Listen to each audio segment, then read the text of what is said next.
ஒருத்தன் இறந்து கடவுள்கிட்ட போயிருக்கான். என் கூட பயணம் பண்ணவங்களோட பற்றிலாம் நான் தெரிஞ்சுக்கணும்னு ஆசைப்படுறேன். நான் கடற்கரை ஓரத்தில் கால் தடங்க மாதிரி இடத்த காமிச்சிருக்காரு. இதுதான் நீங்கள் பயணம் பண்ணதோட தடங்கள் அப்படின்னு சொல்லியிருக்காரு.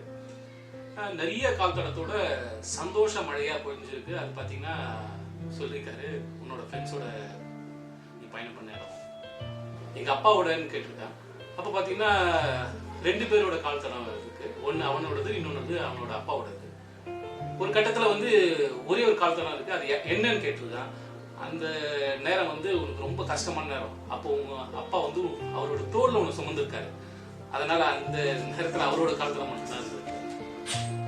சரி, அவங்க அம்மாவோட கால் தடத்தோட பயணம் பண்ண அந்த இடம் பார்க்கணும்னு ஆசைப்பட்டிருக்கான்.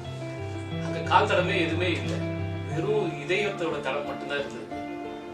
இதை பார்த்ததுமே அவருக்கு ஒரே ஆச்சரியம். என்னன்னு கேட்டிருக்கேன். அப்போ கடவுள் சொல்லியிருக்காரு, உங்க அம்மா உன்னை இதயத்துல காலம் ஃபுல்லா சொன்னாங்க.